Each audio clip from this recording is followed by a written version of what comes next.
From the headquarters of Telesur English in Quito, Ecuador, I am Estefanía Bravo, and this is From the South.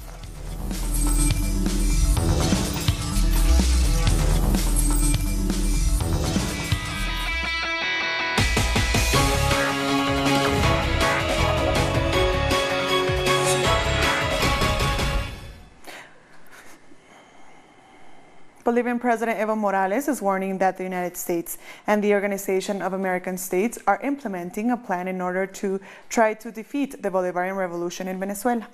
In a tweet, Morales said that violent actions ahead of the May 20th elections are being supported by accomplices in the media, and that the United States and OAS will attempt a military invasion using the armed forces of countries neighboring Venezuela. Figures from the Brazilian left are coming out in support for Venezuela's right to hold democratic elections. Social leaders are speaking out against attempts to derail the historically important process for the people of Venezuela, in which they will choose their president. They say this is particularly important at a time when the Latin American left is under attack, as it has been in Brazil. Among those who've come out in support is Guilherme Boulos, a coordinator of the Homeless Workers Movement, who is running as a candidate for Marielle Franco's Socialism and Liberty Party. Those who say that Venezuela is not a democracy, the Venezuelan opposition, are refusing to participate in the election, threatening to sabotage the electoral race. It cannot be that way. The Movement for Social Justice in Trinidad held a seminar on Saturday on the situation in Venezuela. A panel spoke on the hostile attempts at foreign intervention and the democratic nature of the electoral process. Economist David Abdullah, who visited Venezuela as an election observer during the 2017 regional elections, also spoke on his experience.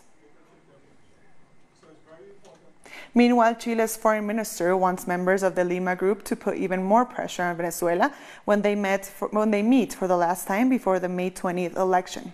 Roberto Ampuero, who is visiting the United States, said his and the other countries of the Lima group will not recognize the election.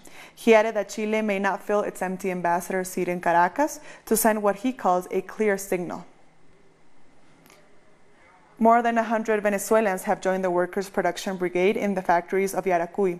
The initiative has raised the production levels from 30% to 70% at a recycling plant in this region, in a bid to lessen the economic sanctions and improve the lives of Venezuelans.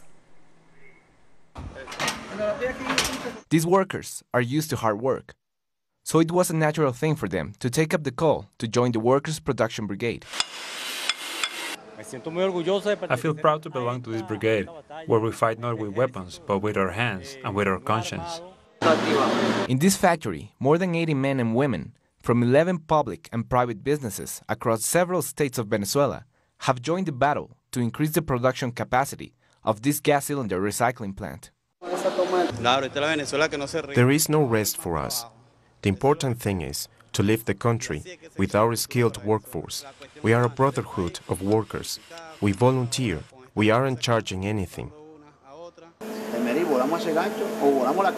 In order to increase production, workers start early morning on Monday and keep an eye on any bottlenecks that slow down production. After identifying the bottlenecks of the workflow, it is time to repair the machinery. This dashboard, for example, has been waiting for 2 years for the contractor to install it. But the Workers' Production Brigade decided to get down to work and do it straight away. It's really hard because we don't have an instruction manual, but we are putting a lot of time and effort to make it work. After only a half day of work, the main dashboard for the automatic operation of the workstation, where the gas cylinders come to life, slowly begins to work. In these production battles, multidisciplinary teams come together, electricians, mechanics, instrumentalists, among other professions. And by combining our knowledge, we are able to bring life to this machinery. As they work night and day, it is necessary to stay and sleep in the plant for a week to fix problems that have been going on for months and years. It's really tough and tiring. This is my second time fulfilling my duties, fixing the problems. After a week of work, the brigade has raised the production capacity of this gas cylinder recycling plant by 40%.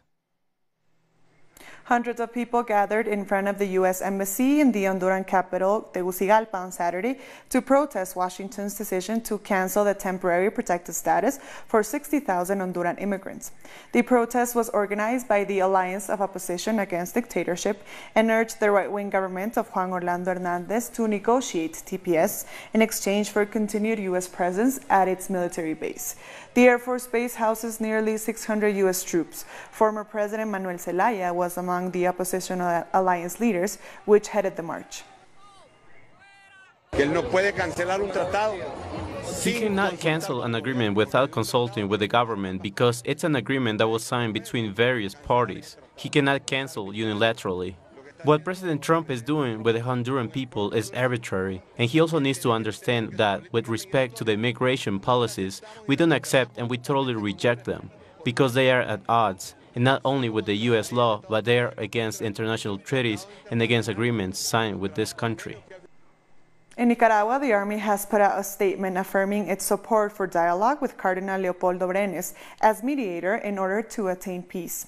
In a communique, the Nicaraguan army said that they stand with those who have lost loved ones, as well as all affected by violent acts during the crisis in recent weeks. The army made a call to halt the violence and actions that seek to destabilize the country. We'll take a short break now. Join us again after this look at what our multimedia colleagues are reporting.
Welcome back. The Caribbean Court of Justice has ruled that Chief Electoral Officer Angela Taylor has until midday on Monday to put CARICOM National Professor Eddie Ventosa's name on the electoral list. If she fails to do so, she will be held in contempt of court and faces sanctions.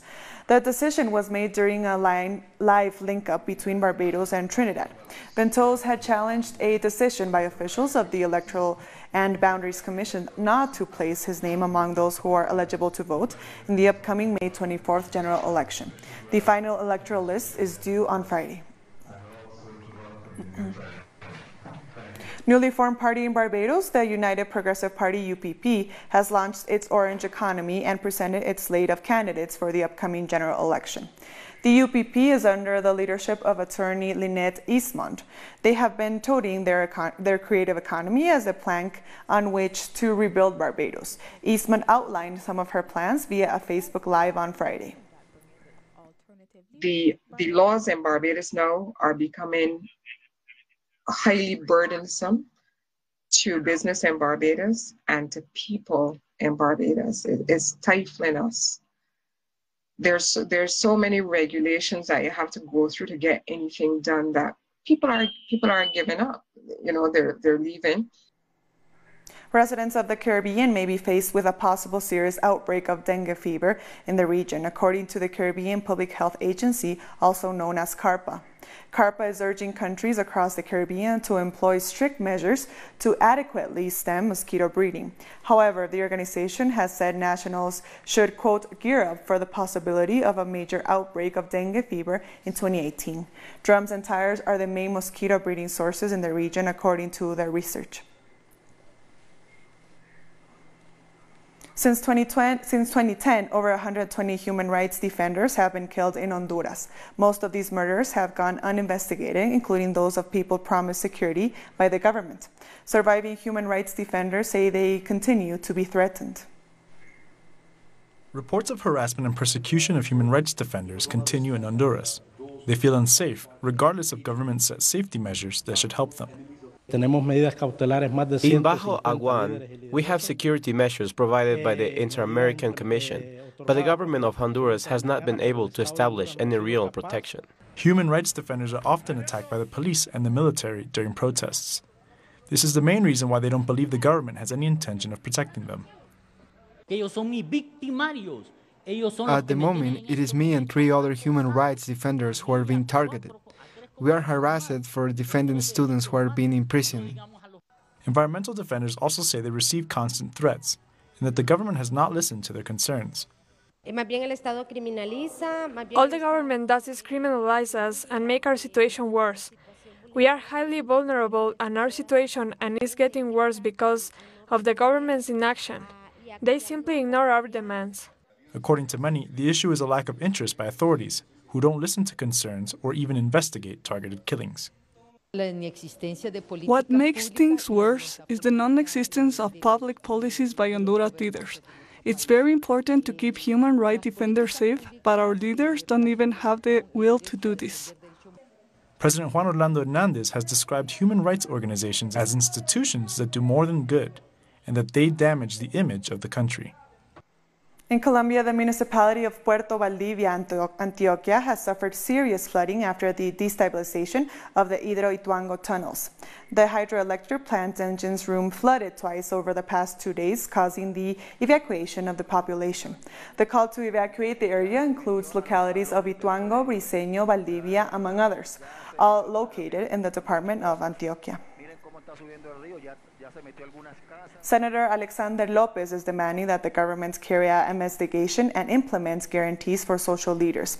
The Colombian senator survived an attack in Cali, Colombia on Friday night when he was shot at by 2 assailants. Lopez, a senator for the center-left Alternative Democratic Pole, was reportedly fired on by 2 unidentified men in a dark truck. His office released a statement saying the Senator Alexander Lopez is healthy and safe. He demands that the national government carries out an immediate investigation and response to these events and implements guarantees for social leaders. The United Nations Commission for Human Rights in Colombia denounced the attacks on Saturday, saying the UN Human Rights Office condemns this attack against Senator Alexander Lopez, perpetrated Friday in Cali. The office wrote on Twitter. The office's representative, Alberto Brunori, also tweeted that he was deeply concerned. In Mexico, the Morena Party has condemned the murder of politician José Remedios Aguirre Sánchez. In a tweet, the party said, "A partner has been killed, a life has been torn away. We strongly condemn the murder of our colleague José Remedios Aguirre Sánchez, who was running for mayor a Paseo en El Alto. Our deepest condolences to your family, friends, and loved ones. No more violence." Since September, over 90 candidates, politicians, and officials have been violently murdered. 310 families have been allowed to embrace each other at the U.S.-Mexico border for 3 minutes. Thanks to an event organized by the ONG Border Network for Human Rights, families were able to meet for 3 minutes, during which they kissed, hugged, and even asked for forgiveness. One of the deportees, a former U.S. soldier, Ivan Castañeda, reunited with his family after being denied political asylum. Castañeda fled Mexico due to violence in his country.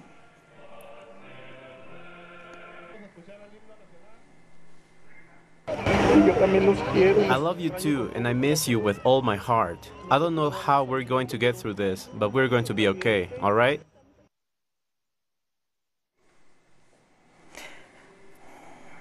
A Mexican state electoral committee has rejected 17 applications from various parties who tried to register for the July 1st elections as transgender candidates. Local media are reporting that some parties have been unable to find enough female candidates and fill the available spots with men claiming to be transgender women. Oaxaca is a state with a long tradition of people known as mules that are born male but identify as a mix of gay and feminine. They are often recognized as a third gender and reportedly have number of located public sector posts. It's sad that they want to deny us these positions, which give us the opportunity to represent our gender, to open up these public sector spaces for us. They want these posts for their own personal gain. Cuba's LGBT community came out in force for the annual Gay Pride Parade in downtown Havana with prominent figures, including Mariela Castro and the children of Cuban President Miguel Díaz-Canel leading the event. It's the continuity, the uproar, that changed the president. It's necessary. It is his turn to give continuity and strength to what we proposed. Miguel Díaz-Canel could be the first Cuban president to speak directly to gays, lesbians, bisexuals, transsexuals, people, and to mention our name, our identities in his speech. I hope so. The biggest cable car in the world has completed 4 years of operation in Bolivia and has turned into a self-financing public company. 4 years ago, La Paz got its aerial cable car urban transit system. The Red Line was the first step, and the public transport project now has 6 lines and 20 stations. The cable car now is quick, safe and clean, so public transport is much better than it used to be. This service is necessary for every Bolivian. You can get to many different places by cable car. Incluso hasta la Plaza Villarroel. It is an alternative solution to mass transport in La Paz, which is a difficult terrain, with more than 300 rivers flowing across the city, making building a subway impossible. After 4 years, our cable car network has the record of the biggest number of passengers transported in a single day. The Yellow Line alone moved nearly 85,000 passengers. And after all this time, we can say that this company is one of the few in the world which is totally financially sustainable. It doesn't need any subsidy. During the 4 years, the first 6 lines transported 125 million passengers, which is 10 times the country's population. President Evo Morales congratulated the success of this public company. Our company now has been invited to work in different parts of South America. Our company could be giving a service in countries where it never existed before. President Morales also talked about the national and international campaign working against the image of his administration and to damage the country's economic model. In spite of the economic and social results we have achieved, there are some people outside and even inside the country that keep attacking our government. They just want our economic model to fail. We need to invest more, and they are opposed to more investment. The cable car network covers more than 20 miles and is in the Guinness Book of World Records as the longest line in the world, with the completion of 5 more lines, bringing its number to 11 by 2020. More than $700 million will be invested and the service will cover more than 30 miles. Telesur, Bolivia. We'll take a short break now. Join us again after this look at what our multimedia colleagues are reporting.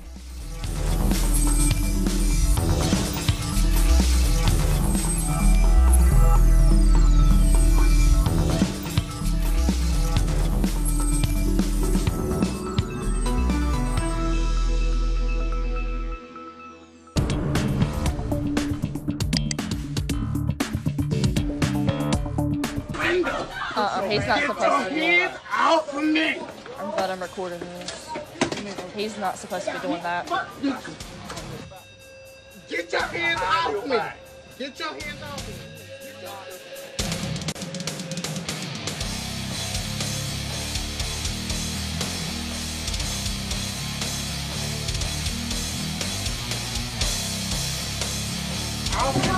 You want to stand me out for me? I'm glad I'm recording this. He's not supposed to be doing that.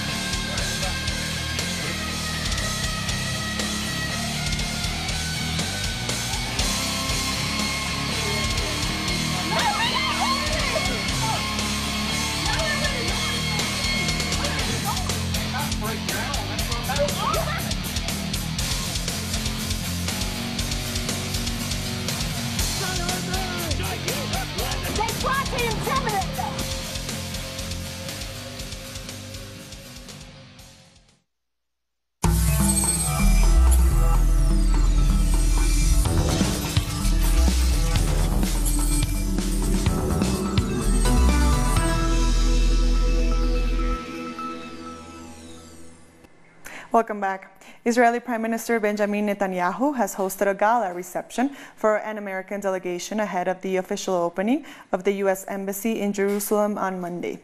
The official opening of the U.S. Embassy, which will take place at 1 p.m. local time, will be attended by Trump's daughter Ivanka and her husband Jared Kushner, who is also an advisor to the president. The reception extended an open invitation to all the Knesset members. Foreign dignitaries were also invited, but most of the European ambassadors have said they will boycott the event. Tens of thousands of Palestinians are expected to gather along the border between Gaza and Israel on Monday to protest the embassy opening. In Iraq, Prime Minister Haider al-Abadi appears to be leading as votes are counted in the nation's parliamentary election. This is according to unofficial initial results. Iraqis voted on Saturday in the first election since the defeat of Islamic State militants inside the country. Turnout was 44.52%, with 92% of votes counted. The Independent High Electoral Commission said, significantly lower than in previous elections. Final results are expected on Monday. An Ebola outbreak northeast of Kinshasa, near the border with the Republic of Congo, has so far killed 18 people around the town of Bikoro, according to the World Health Organization. The immediate risk was to provincial capital Mbandaka, with about 1 million inhabitants, but Congo's 9 neighbors have also been put on high alert in case the disease crosses the border, especially by river to the Republic of Congo or Central African Republic. The WHO has said getting aid to the affected area was extremely challenging, given its remoteness and lack of infrastructure. I'm just back from a fact-finding mission in Bikoro, where the epicenter of the Ebola epidemic is, in DRC, and I saw that there's a lot to be done. We are working with the government, WHO and other partners in order to bring the situation up to speed. We will have to bring that behavior back in washing hands with chlorine, in taking temperature in schools, in public places, in health centers, everywhere basically. We are also working on helping wherever is needed in terms of the care facilities, because that is something which is very, very much in need to be done. And then, of course, all the community work. I mean, we have to convince the people to fight Ebola. North Korea's state media says the country will dismantle its nuclear test site sometime between May 23rd and May 25th, depending on weather conditions. The government plans to demolish all of its tunnels with explosions, blocking its entrances and removing all observation facilities, research buildings, and security posts. The announcement comes after U.S. President Donald Trump said he would hold a summit with North Korean leader Kim Jong-un in Singapore on June 12th. Trump tweeted about the move, saying, quote, "Thank you, a very smart and gracious gesture." And finally, Ecuador's Richard Carapaz has won the 8th stage of the Giro d'Italia. Carapaz jumped away from the main group some 2 kilometers from the finish in a steep final ascent and whistled past breakaway rider Cohen Bowman. He crossed the line 7 seconds ahead of Italian David Formolo. Carapaz claimed his first win in a Grand Tour and the first for Ecuador. Arriva dall'Ecuador per Movistar Team. A huge win for Ecuador. And we've come to the end of this news brief. These and many other stories, you can find them on our website at telesurtv.net/English. And join us on social media, Facebook, Twitter, and Instagram. For Telesur English, I am Estefania Bravo. Thank you for watching.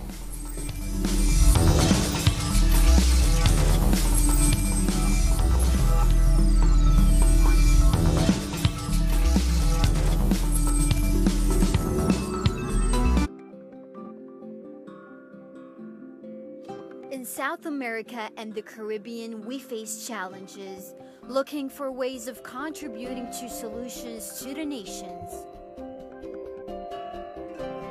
With a uniting feeling, though before the attack of those imposing themselves, we defend an ideal of an inspiring struggle. We are together, preserving our traditions, integrated, being one South.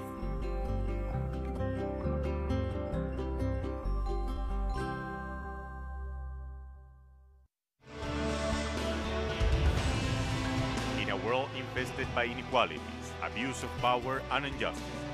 The American journalist Abby Martin covers the struggle for fundamental rights worldwide, deepening into the search of files which uncover the empire's strategies through our screen and web platform in English.